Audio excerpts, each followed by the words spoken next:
William Morrow and HarperAudio present Downton Shabby, one American's ultimate DIY adventure restoring his family's English castle, by Hopwood DePree, read by Graham Halstead.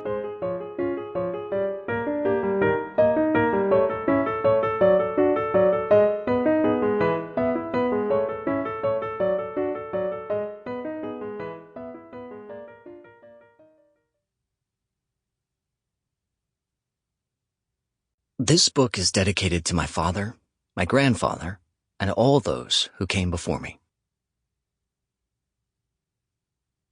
A note before we begin.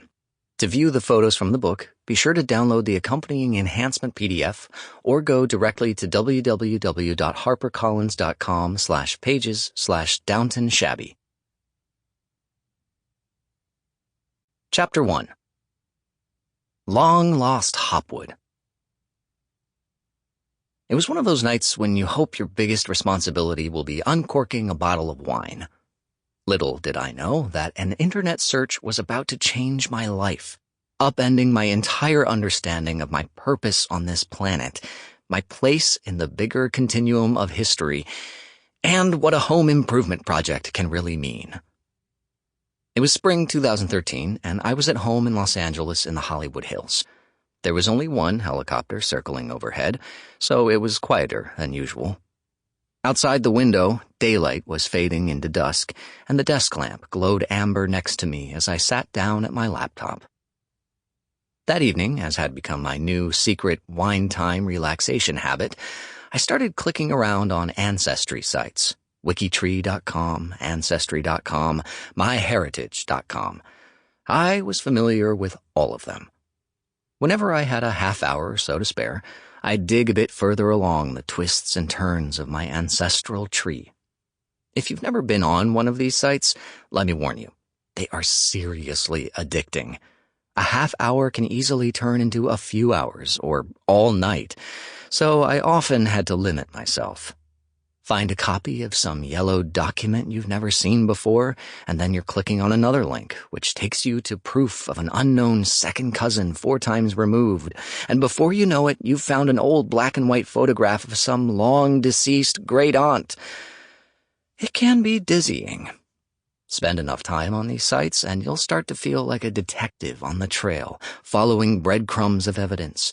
Except in this mystery, most of the people in the story are already dead and have been for decades. Until recently, it was true that I'd always been the kind of person who focused on the future.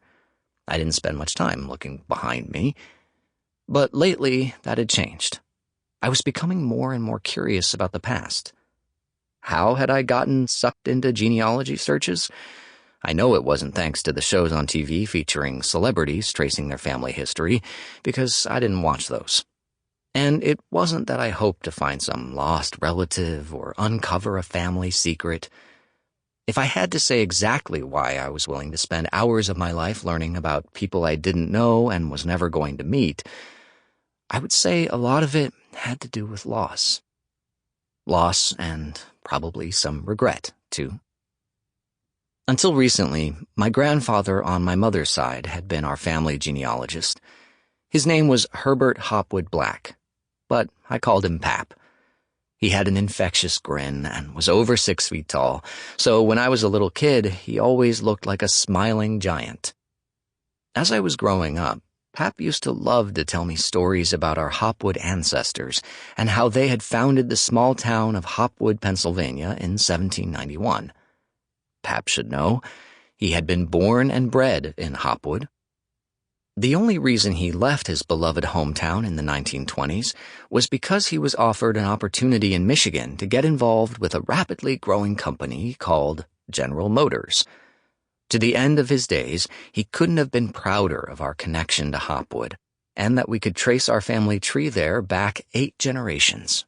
Or was it 7?